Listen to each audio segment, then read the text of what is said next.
I'm Jim Collison, and live from our virtual studios around the world, this is Builder Talent Tuesday, recorded on March 24th, 2020.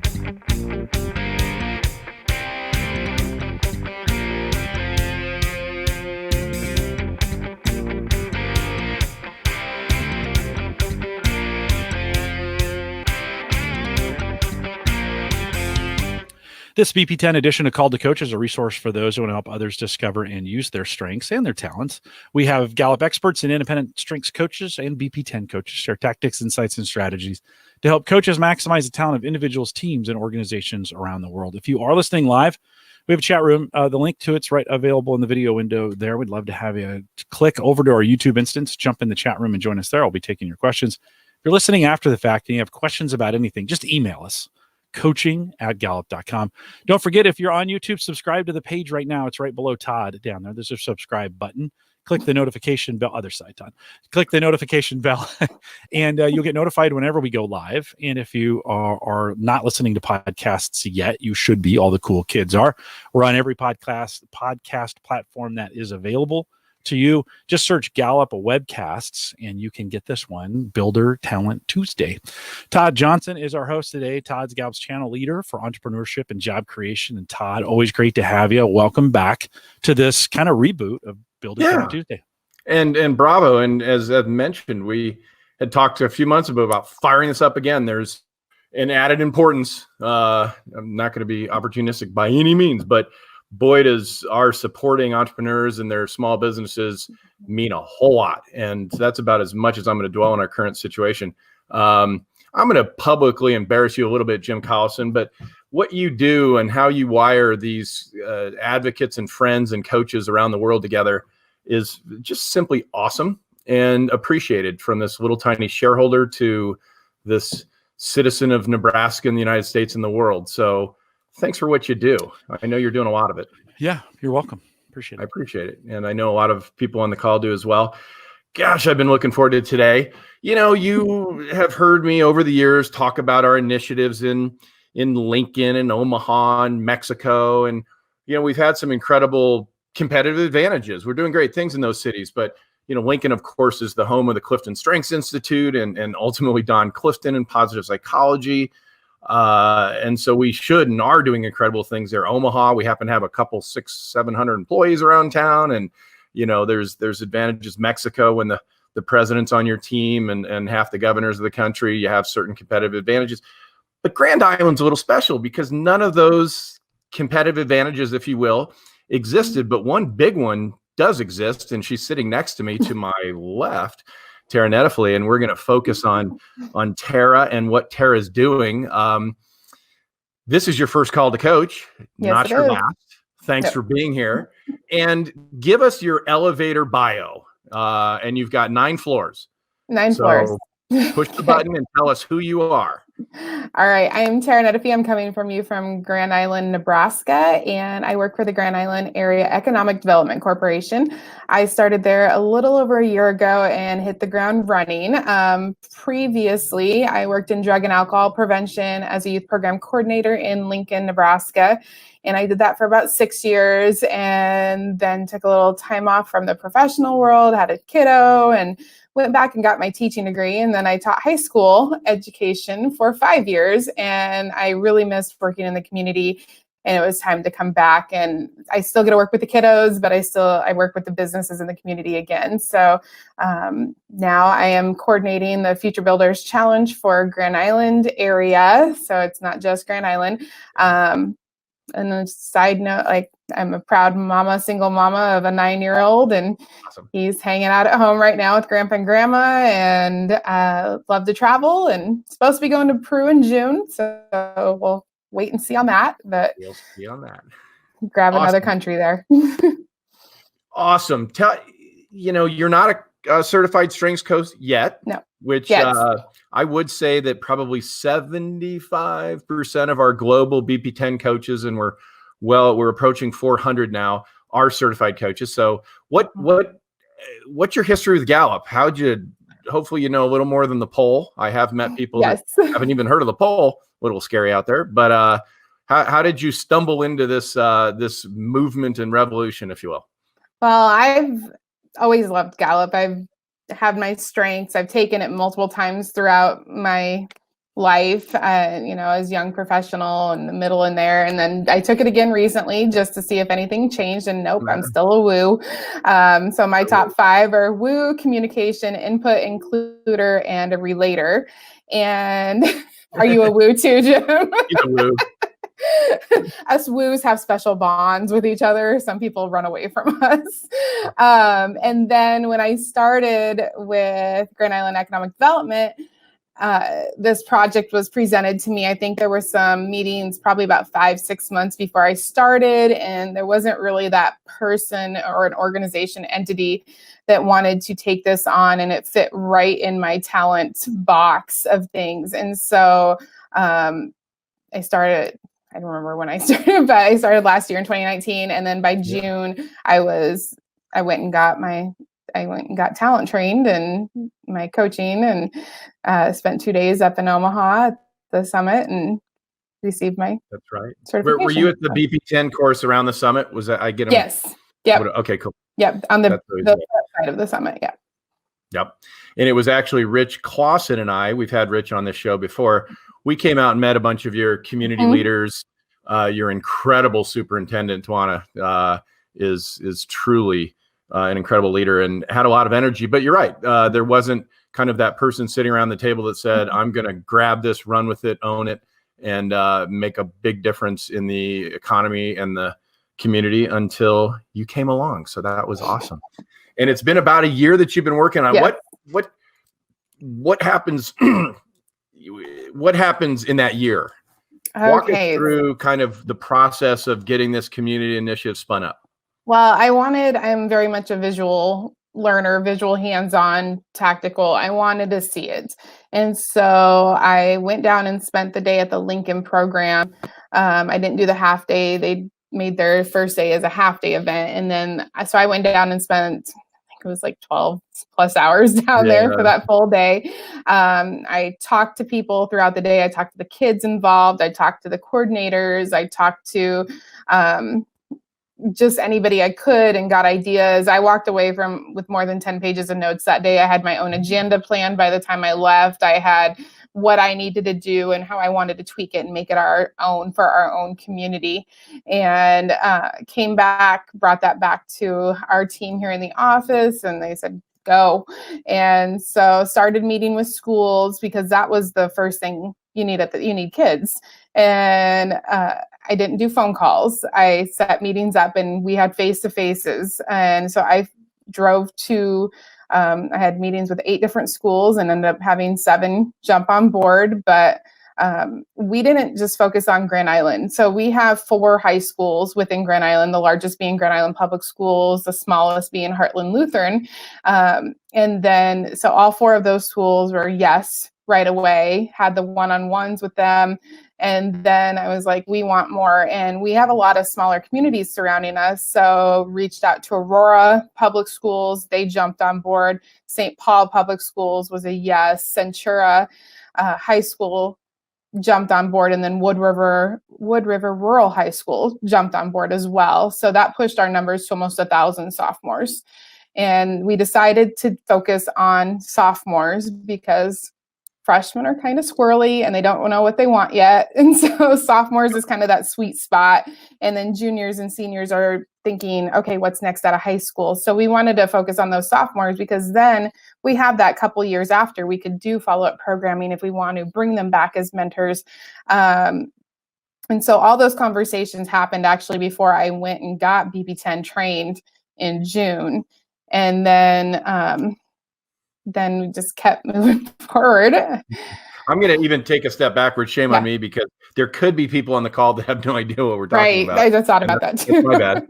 So, the Future Builder Challenge is kind of our equivalency to what we've been doing for the athletes and the intellects for hundreds of years, which is identify, celebrate, develop, and in a lot of cases, critical to the communities that are on this call and all over our country and all over the world, retain. So identify, obviously, with our assessment, we can identify intensity of the talent to build. Celebrate. I had the benefit of going out to your inspiration rally. God, that was fun, Tara. And I took a few of the builders from Omaha and Lincoln, and we drove out, and watching a kid next to his parents get recognized and celebrated in some cases, and this is going to sound breathless, for the first time. We're great at celebrating our kiddos who win state championships and spike volleyballs and get perfect ACTs. And we've got all this infrastructure and intentionality around the academics and the athletics. But it's so much fun to light up some kids and their parents. And not forget about the parents. Light up some kids who are quite honestly being recognized for the first time. I remember vividly a few of those kiddos, and I think the second or third row, and they were just glossy-eyed the whole time. Because here's a bunch of business leaders and, a few local celebrities and Tara Nettifee and everybody here saying I'm great at something and then putting a development plan in place. So again, other communities have called it other things. We're not trademarked, but Future Builder Challenge has been something we've kind of hung our hats on. Quite honestly, we have a steadfast goal in Nebraska of doing 20 cities, which our economic developers say make or break our state.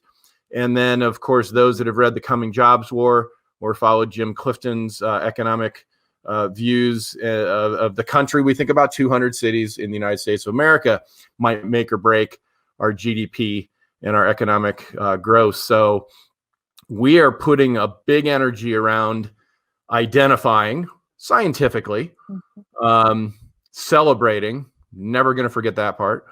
And it's important for so many different reasons. Developing, because of course, not only in Nebraska, but I know Luke's over in Kentucky and other places, just because you weigh a cow doesn't make it fatter. So just having an assessment without a development and plan, I'm talking to a bunch of coaches, so everybody on this call knows that, but having that developmental experience, which we're going to talk a little bit more in detail about what we're doing next. And then retaining or recruiting. It's happening in parts of the country. I'm seeing it, I'm catching rumblings of it, but great economic developers are recruiting builders, entrepreneurs much more intentionally and aggressively. Some have heard me say this, but I do a fair amount of mentoring in different accelerators around the Midwest. And our great entrepreneurs get recruiting letters from Canada and say, if you run into visa trouble or if the regulations start to put the crimp on your business growth, we're open 24/7. I love it. Bravo to Canada. I think it's inspired. And so that recruiting retention component is also critically important. So Tara is leading the Future Builder Challenge initiative in Grand Island. Maybe I should have opened with that. So you can mess around with the editing, right, Jim, where you can this up front and you can bring it back. You have all that technology. Boom. Yeah. We'll on the edited version, no one will know I started the introduction midway through.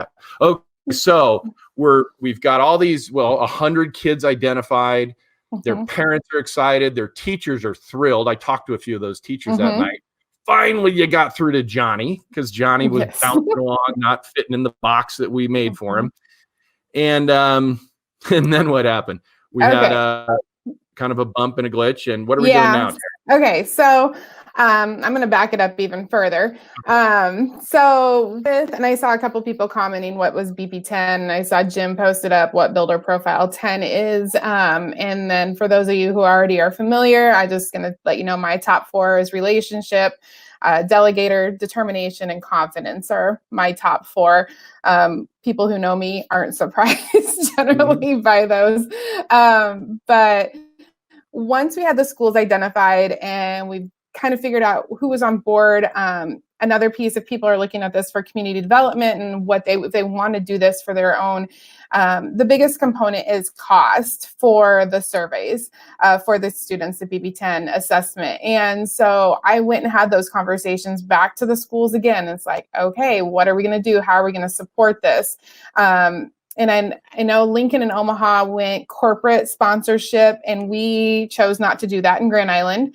We wanted to keep it in-house as much as possible. So we, as Grand Island Area Economic Development, we said, okay, we can afford this much, and let's figure out how we're going to do the rest. So I wrote a grant to our local Grow Grand Island organization, and we were able to secure a grant for the next 3 years to support what the schools couldn't, as far as covering the cost of the surveys. And so, for example, Aurora High School, they came back and like, we can do half.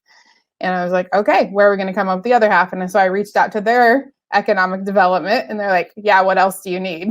Yeah, we'll write the check. I mean, and the great part is when you talk about supporting kids and looking at entrepreneurship and builder skills and talents, they are super excited to help support these students. St. Paul Economic Development didn't even let the school offer to pay. They just said, we're paying for this.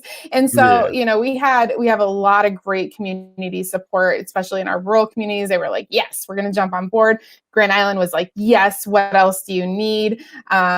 And so that was awesome as far as the financial piece goes, because I know that is a big question that most people have when they start approaching a program like this. What is the cost? After we had that conversation, it's like, what's next? A piece that I found missing, because I do have that education world background, is that I wanted to make sure our teachers who were administering the assessment and then the counselors at the schools who work with the kids had that background in the Builder Profile 10 as well. So I developed a one-day training for all of those educators and administrative, counselors, whoever was going to be working in that area. So they had the background knowledge to work with the students, because a big piece of Builder Profile 10 is developing a common language, and it helps so much when you're working with students, because it's 10 talents. Everybody can remember their 4 of their 10 and say like, oh, Miss Nettifee, what was your top 1 or top 2? And then I can relate to it helps relate to those students even more. And it helps build that excitement and that cohesive, it just brings them together even more. So develop the trainings, and we train, I had 4 different training sessions. So I spread it out, not big groups, but they all took the Builder Profile 10 before the training. We did the activities that they would do with the kids. We did all that stuff. So that way it wasn't just the assessment and done within the schools, but those teachers who administered it, they had the toolkit then to do the activities and do the follow-up with the kids within the classroom and make it even more impactful. And then the kids knew that their teacher took it, so they can put their stuff up on the board and like, here are my top 10 and the order they fell into. And so it really enhanced and increased the buy-in on the program, increased the support that we needed within each school. And that led up to the spring. So I love it. That part is so important. And we did some of that in various iterations, but I know you really owned and ran with that. Mm-hmm. Gosh, that's important. The one advice I give to community leaders, and I didn't have to because you already figured this out, don't call it a test. It's not a test. Our schools are over-tested. If you walk in the front door of any school anywhere in the world and say, I've got another test for the kids, you will be ushered out. This is even assessment. I've used the word profile. This is a celebration of what they're great at. Obviously, we're all talent people, recurring patterns of thought and behavior that can be applied to building their life, building their educational journey, building their friendships, and that alleviate concerns. But yeah, don't lead with at first we give them another test. Our kids are over tested.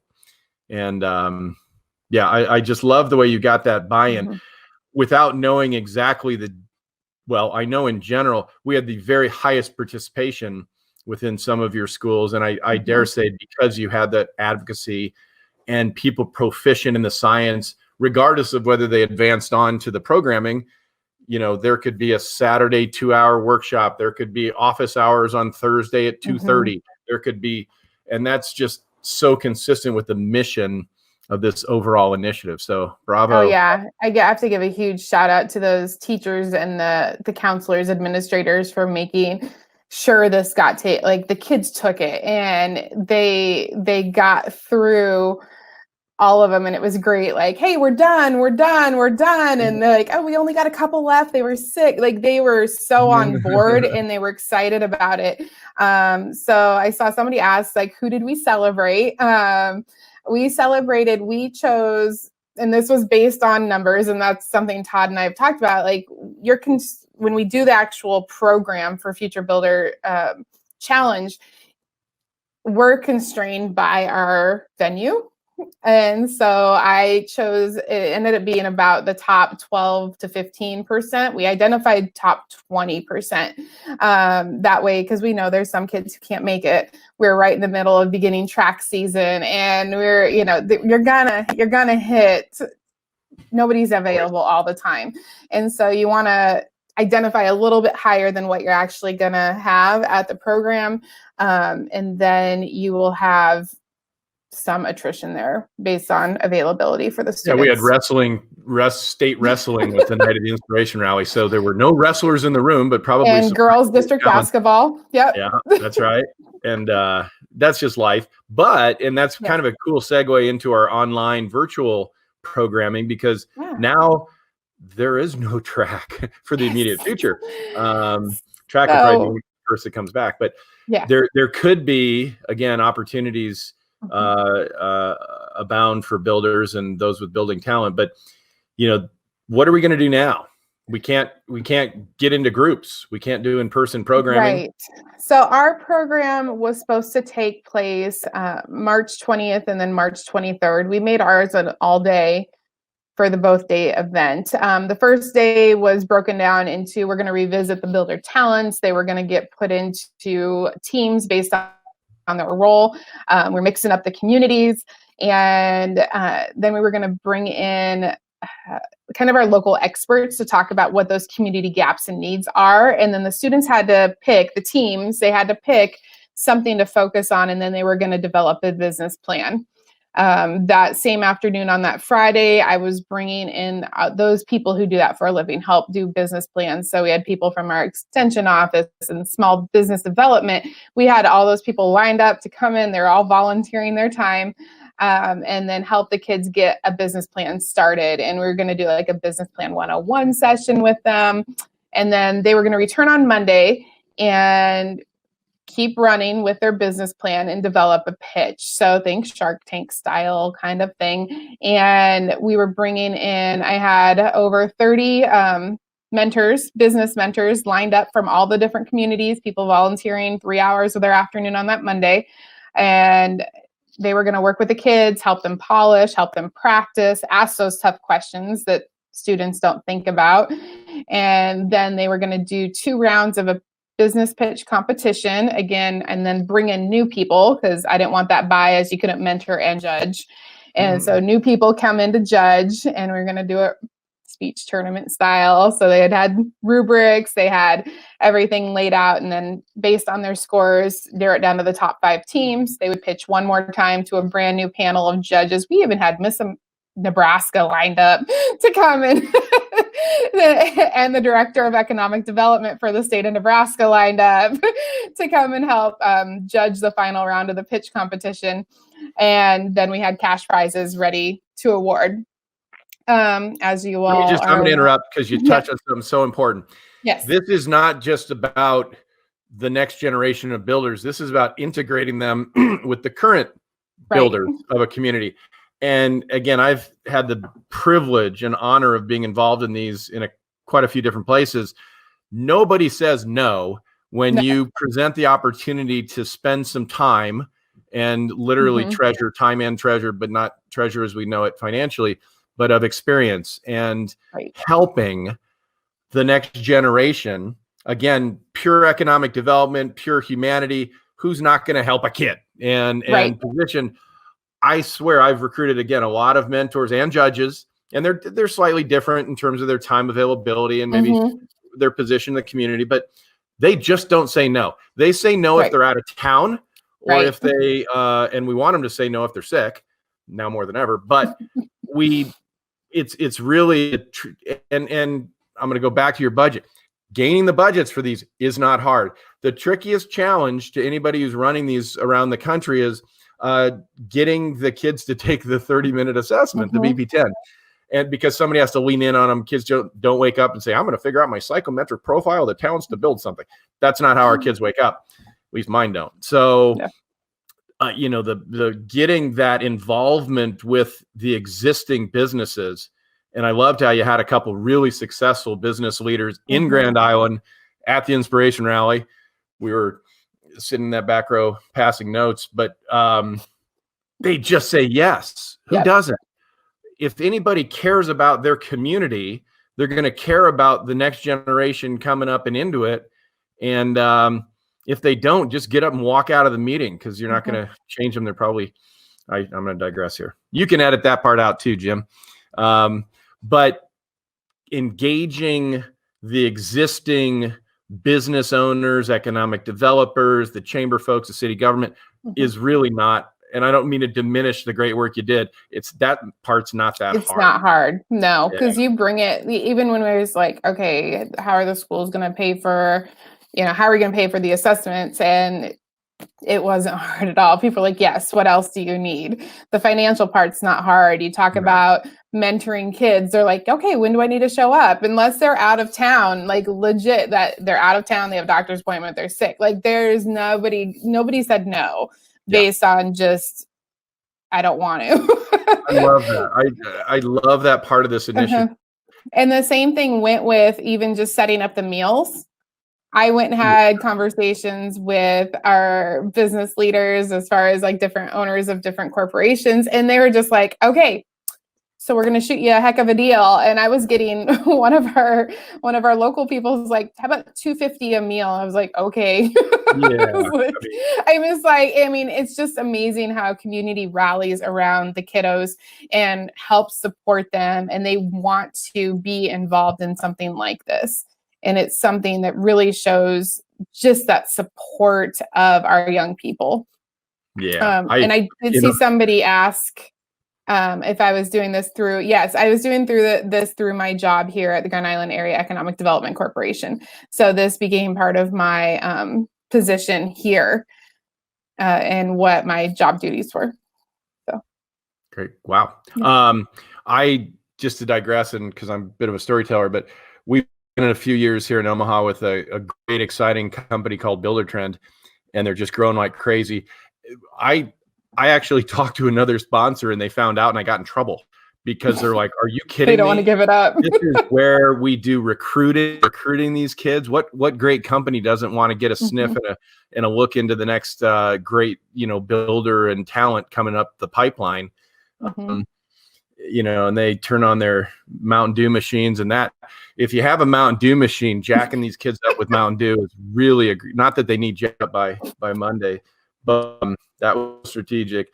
And a lot of the mentors I've run around these different initiatives and reminded them that these are 14, 16-year-old kids. You got to talk to their parents before you hire them. Right.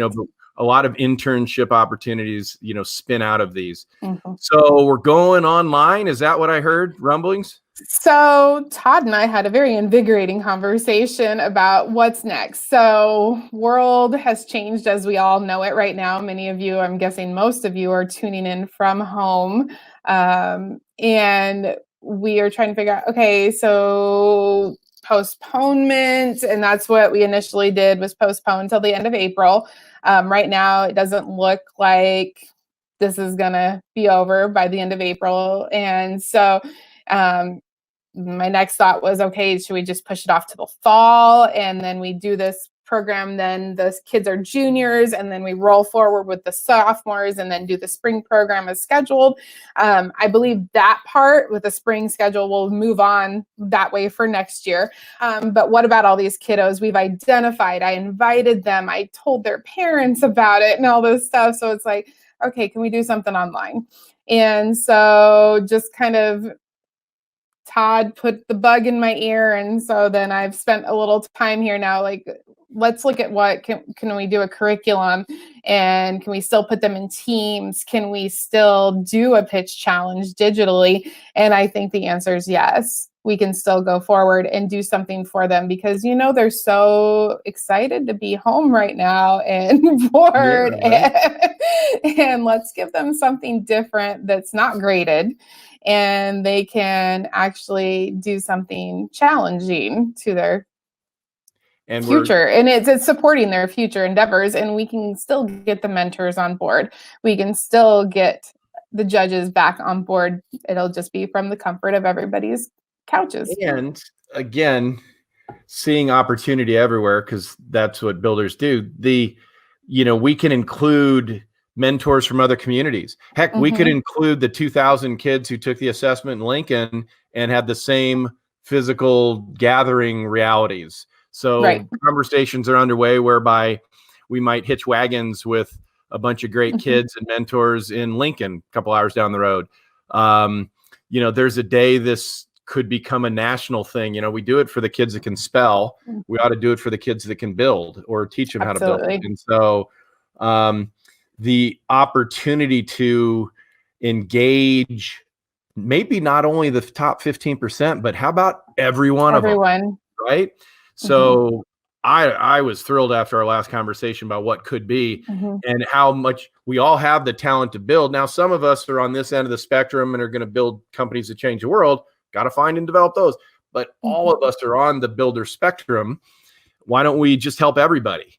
And through an online virtual, and I don't know if it's Zoom or Blackboard. I don't know any of that. And everybody knows I don't know that, so it's safe. But having the ability to engage our audience that is landlocked, not technology locked, but landlocked, Right. and having a much more inclusive development opportunity. God, I'm excited about that. I am too. A bonus, and hitching a few like-minded communities together, and we're going to give them certificates of completion and recognition. Our governor's all over this. Some of our entrepreneurs that built the state of Nebraska can't wait to engage as a mentor. Maybe they couldn't show up in Grand Island yesterday afternoon at 4, but I'll be darned if we can't get them on a video or a Zoom, because they're at home too. And so, absolutely. And this is an opportunity too for the kids. I mean, they wouldn't get this part necessarily in the regular program, but we could do elevator pitches of how did you start your business? What's your story? And even do little snippets like that, because that way the kids can see what it takes to start a business, how many times people maybe have failed and had to restart until they got to that success point. It'd be really, I just think the engagement piece would be really deep as far as being able to connect those business people and the entrepreneurs to these students. Yep. My prediction is obviously this current environment's going to get better and we're all back and the distancing thing's going to go away. Not sure when, but it will. We're going to still do this online version, and we're going to have a way to maybe engage with those kiddos who are going to miss because of wrestling or track. But this, we're going to create a structure where we can help them identify and harness and put a language. I love what you said earlier, put a language to their talent to build, and give them exposure to builders that they otherwise would not have exposure to. I'll sign you up right here publicly without asking, but Willie Thiessen, who built a pretty good restaurant called Godfathers, he's one of your mentors. He will absolutely tell a story. I don't know if he's listening, but if he is, you're doing it, Willie. And others like that help build the economy of Nebraska. They're all going to participate because this is important now more than ever. That sounds breathless, but I really do believe that. And so I love I'm not going to say the word pivot because it's way overused and misunderstood, but the adaptation to the realities. And yeah, today was going to be the day after our big event, right. Which was yesterday, but life has a way of throwing things at you. So what you've built, what you've orchestrated will be truly a case study. I know you're already helping. Something I love, and I'm digressing here. Collison's going to edit all this out, but we've got communities across Nebraska that call Tara on the phone. She's like, here's everything I learned. Well, guess what? That's because that's what Rich and Don did from Omaha and Lincoln. And I don't think it's just Nebraska. I think it's quite honestly global in nature, but the desire to help other communities spin these up has been really fun to watch. And the folks in Norfolk are traveling here, and you are going to Lincoln, and there's no elbows. The collaboration has been amazing with this. I mean, when I was starting from scratch, I had 100 questions, and everybody's like, here's all my stuff. Like, they're just giving it to me, and I'm like, thank you. And, you know, I've had those conversations. Yeah, Norfolk, and then OPPD is looking at doing a program for Southeast Nebraska. And so, I mean, they're just being available as somebody to, it's very cool having that come back. Yeah. And I've watched it, and I've made a few introductions over the journey, but again, kind of like recruiting the mentors, nobody said, no, I'm focused on Hastings and I don't care about anybody. Absolutely not. Now, I don't know if all the communities say the same thing when they're recruiting companies and or, you know, polishing incentive programs for acquired growth, but they all, and I said that facetiously because I don't think all communities share their notes on acquired growth strategies, but they do in this one. And that's really cool. And it's a lot of fun to be part of. Somebody had a question about finding local mentors for the kids. I just reached out to our local businesses. We have a lot of partners with the Economic Development Corporation. We have a member list, and so started there. I belong to the Young Professionals Organization. I put a shout out there. I asked people, like, who would be a good mentor? And it was really that word of mouth. I didn't know our outlying communities as well as the people who live them. So I tasked them with that. I was like, hey, I'm looking for some people. And so we went, you know, I drove to Aurora and sat down and had conversations like, okay, here's what the program is. Here's what we're looking for. And they're like, yeah, sign me up. I mean, it just, you have to go to the people who know and who know those people. And then they steered them towards me, and we talked, and they all said yes. Do you love Grand Island? I do. Okay. That's obviously we didn't prepare that question, but I knew the answer because something I found is that for these to really succeed and thrive, you know, I think of the folks involved in the different cities, and there's just always one or a handful of people that simply love their community and care about its future. And without that, these are a lot harder to spin up. But in every community, there's those that love it and care about its future and taking control of it. You know, I'm not going to go off on my speech here, but I'm not sure the federal government or even the state government is going to be the main driver of the communities across this state or across the country. It's got to happen organically and locally. And at the last Governor's Economic Summit, it was all about what's your community doing? We're going to help. Of course, that's what our governmental structure is about. But this is a local community. And if there's 40 people in the community, and there's 40 kids in the high school, let's get all 40 engaged with how they're going to build their life. And you might just find, you know, a Bob Doherty or a Marianne O'Brien or a Ev Williams in the pack. Jim, it looks like you're dying to bust in here. He's trying to talk. we got some questions that I want to get to here in just a second. But and let me just say, like, Grand Island is not even in the top 3 in population here in the state of Nebraska. And so, right, it goes Omaha, Lincoln, Bellevue. Yeah. And so when we think about how this scales really well, both down. Oftentimes we think about, well, we got to be in a big city, or we got to have thousands of kids, or we have to have thousands of companies. And I think what you guys have proven with this is that it doesn't require that. It requires people who care. And so it scales both up and down. Todd, you and I interviewed Bobby Shaw and his partner right down in Austin that were doing this. And they are in a big city doing this. We're doing it in Grand Island, Nebraska, or Lincoln, Nebraska, right? Or Omaha. Right. We've got coaches out in the Sandhills in Scotts Bluff, who've got literally 50 kids in the high school. There's 50 starfish. Let's get them all in the ocean, and let's teach them all what they're great at. There's no size or scale if you believe in the impact that an individual can have on their life and on a community. So Agnostic.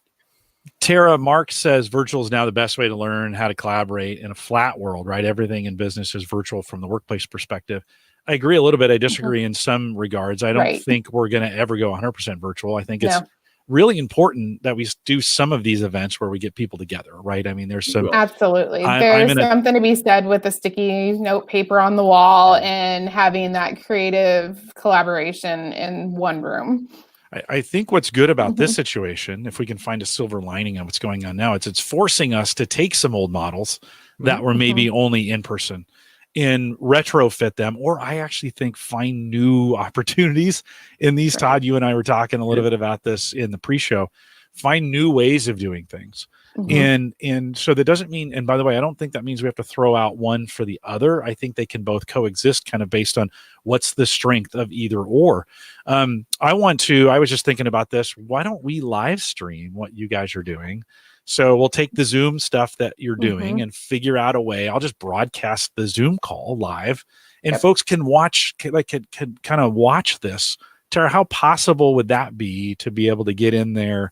I don't think it would be impossible. I think, we just need to figure out details and what this is all going to look like. Kind of preliminary thoughts was I would probably do a live feed once a week to the kids and like, here's the new topic of the week. Let's work together on this. And then a lot of the other stuff would just be digital based as far as their work and getting back to me, or if they want to set up Zoom calls with me, we could do that as well. Or with the mentors, we'd set up Zoom calls that way. But I think, definitely if you put me on the spot and do live with Tara. We don't have to, but I think there's some interesting, again, this is a new situation where we think, okay, if we were going to live stream this, like, the gamers, the e-game are huge right now. People are just watching things on Twitch, right? Or on YouTube. If we started designing things with that in mind, to start saying, okay, we're going to do a large virtual event where we bring everybody in at the end and there's some interviews that are going on. Well, hey, that's all of a sudden, that's my realm. Like, I know how to do that and I can do that really well. We've brought people in from all around the world in that setting, and we can stream these kind of events out to them. We just have to think about it a little bit differently. Like, okay. Absolutely. And so when the kids pitch, they've got to figure out how are they going to do a pitch from 5 different households in one, like there's going to be hiccups to that, because before, you can pitch online as a group and you could do your own video setup and you could do all these things, but how do we enable them to pitch collectively without one kiddo doing all the work? Right.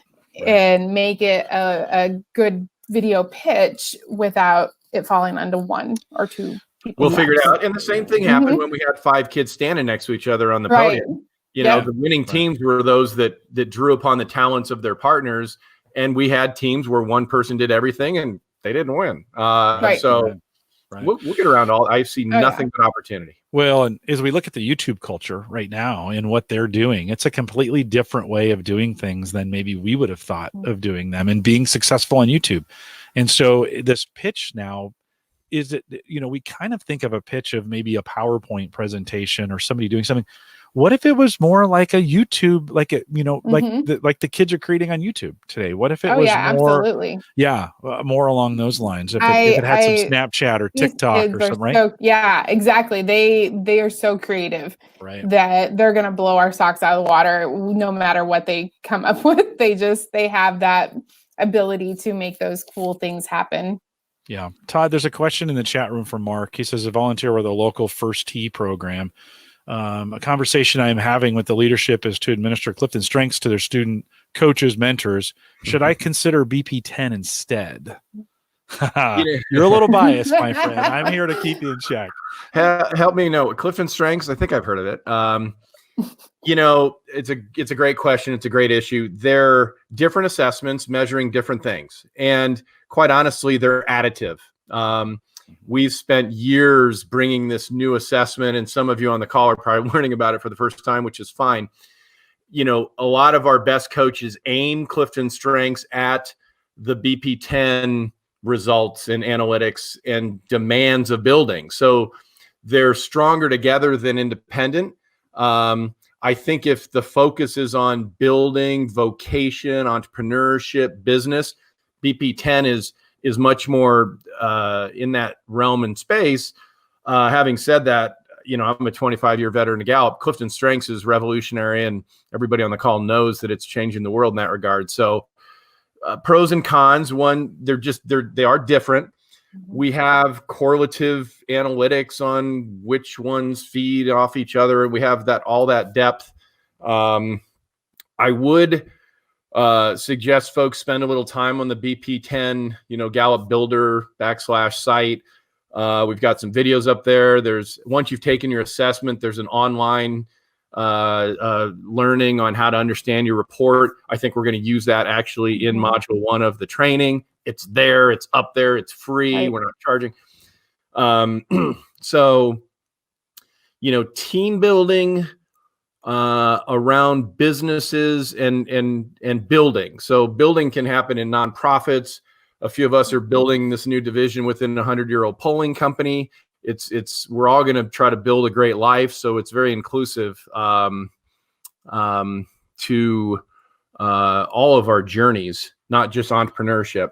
That's a super long-winded. Yeah. Well, Terry, you're not biased like we are. What you come at this from both sides. What would you say?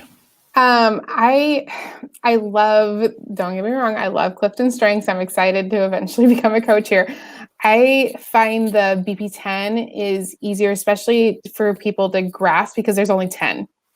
It's 10 talents, and everybody has the 10 talents. And I think I'll answer Ralph's question that just popped up there too. That doesn't, you don't know, they fall out in an order, they shake out in a 10, for 1 through 10, but you don't know just based on your results, how strong those talents are, which makes it great to everybody. The only reason I know how strong the kids' were is because I got the analytics ran on them with Gallup. That's the only CIR, reason. Right? That's the CIR report. Yeah. Yes. So that's how, and that's how we identified those top talent kiddos.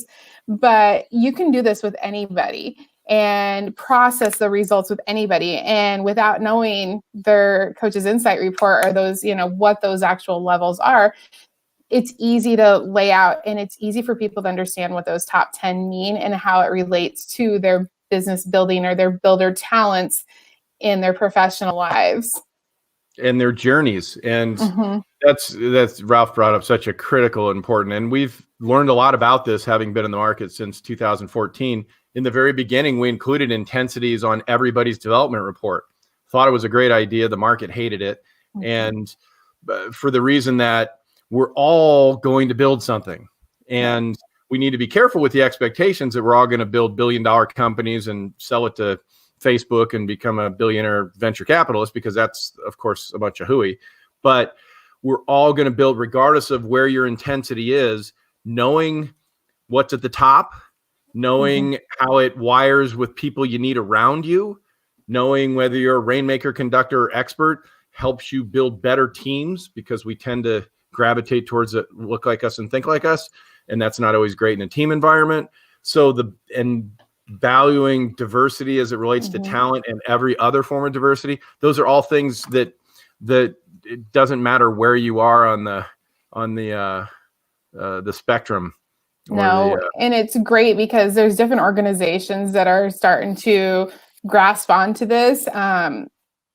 We have a great partnership with our Boys Town, our entity here in town, and they're considered a shelter. So they've got a fluid rolling of kids that go in and out there. So we've set up a thing where I come out every other month. They purchase codes for the kids. The kids will take the BB10. I go out and help them process the results. I don't know what their intensity reports are. I don't care what their intensity reports are. But we do the teaming activity, and the kids, you can see the light bulbs turn on, because they're like, oh, if we have a gap in there, we would need to hire somebody or figure out how to fill that in. And it was great. It was so much fun because they get it. And it's easy to see, okay, if you're running a business, and we make them make a fake business and, fill in that gap. How are you going to fill in that gap? Because you 3 don't have it. People don't see blind spots. It's why they're called blind spots. And what great questions. I want to save a little bit of time for a couple quick updates. So and I'm sensitive to Well, our clock is ticking. we may want to do that with just about 5 minutes to go. Okay. Yeah. Any other questions? We'll tell you what. We'll allow some questions to come in. Todd, do your updates, and then. Well, I saw Amanda. Amanda wanted to give a little prop to our emails yesterday, and I think the day before. Amanda Karen is putting together a BP10 kind of a meetup. It'll be virtual in nature, probably quarterly, and I'm going to be sending out emails to the list of BP10 coaches. I'm not going to give anybody's email unless they give permission, but we'd like to see in addition to this kind of venue, and again, Amanda took the leadership and initiative, and bravo to you on getting us together and having some questions and answering and virtual meetups for the BP10 community. So that's coming. We're going to do a very special team research called to coach. Many of you are participating with us. We have some really exciting longitudinal team research that's showing it's intuitive to all of us, but it's starting to show some team functioning and business performance based on the constructs of teams. As again, many of you are participating, but Sangeeta and her research team must have been 8 or 9 months ago, put an infrastructure in place. Results are coming out. We'll probably schedule that for the end of April.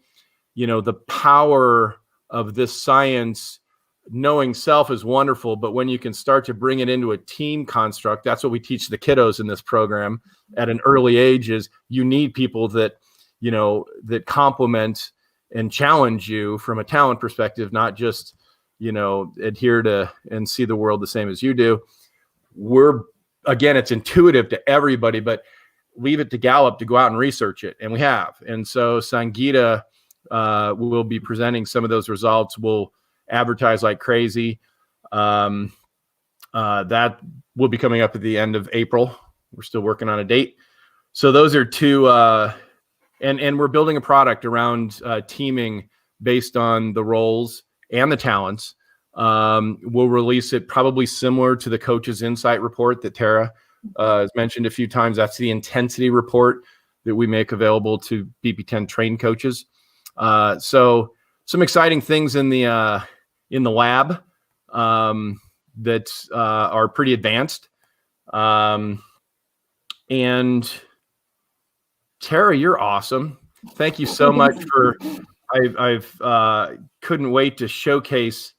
And I asked you that question about loving Grand Island very much on purpose, and again, knowing the answer, because those that do love their community want to see its economy thrive. And I'll get in trouble with this, but just acquiring growth is not enough. It's important. Mm-hmm. I sit with companies all day long, say, move to Omaha, and here's the reason why, and I should probably be on payroll at the chamber. But it's not the only strategy in town. It's an important one. Right. And so organically finding and developing those who, and quite honestly, sooner than later, we've had kids spinning out of all these different initiatives that are monetizing revenue producing companies. And we'll start showcasing more of them.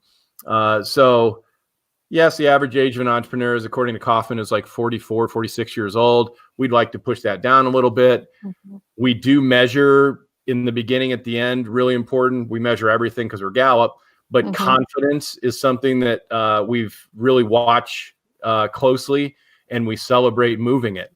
Because when you can light somebody up with their talents to build, or their talents to live a life based on what you're good at, their confidence goes up. And that's always a big fun one to watch move the needle. So Tara, part of our online module will be, we'll have to do a pre-post. And I'll mm-hmm. just guarantee, I'll bet Jim's job that we move that confidence needle. Maybe not a great thing to say right now. They're not my own, but maybe not a great thing to say. In juicing confidence in an entrepreneurial ecosystem, I don't care how old they are, is really important. So your leadership, your desire to share, and I've just watched you pick up the phone on the weekends. I've watched you pick it up on the evenings mm-hmm. with other communities saying, hey, what about this? What about that? Mm-hmm. has not gone unnoticed or unappreciated. Our chairman, Jim Clifton, sent her a note after, I think, one of the launches saying, we need you, no pressure. But between what's happening in Lincoln and Omaha and Norfolk and Grand Island, it's going to make a big difference. So, well, and the cool thing is these kids, like, people can see it already in one of the communities. When I went to meet with them for the first time about the program, just to see if they would get on board, they're like, oh, we already know who's going to be at the top of that list.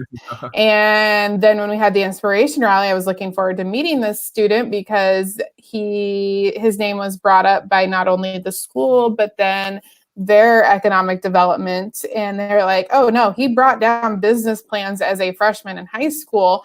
And he couldn't make it to the inspiration rally because he was looking at property to flip another property. And I was like, I need to meet this student because they're doing it, and they're a sophomore in high school, and I need to meet this kiddo.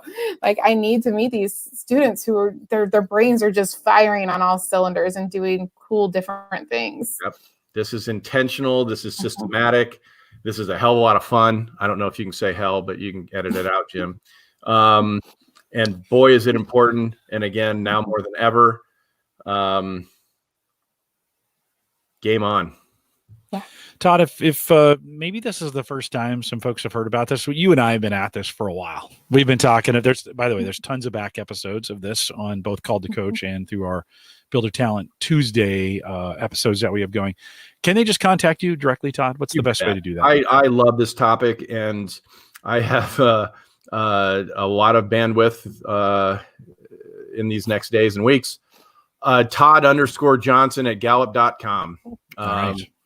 I love nothing more than engaging with our coaches and thinking about different applications for the science, be it the Future Builder Challenge or others. It's the highlight of my day. A great day is where I'll talk to 7 or 8 or 9 different coaches working different aspects and angles. Absolutely, and by all means. And if you can't remember that email, you can send us an email, coaching@gallup.com. We'll get that routed over to Todd. Tara, thank you for taking the time today. Yeah, for having me. I feel like even though this didn't go where you guys thought it would, that some really cool things are going to come out of it. And so we'll talk behind the scenes about maybe figuring out some ways to live stream some things so that folks can kind of watch this happen. For some of you, you're listening to this today and you're like, oh, this is a whole new world for me. And there's some great opportunities. If you have questions for Todd, there's a few questions left in chat. We're just out of time. Send Todd that email and he'll just pick up the phone and call you.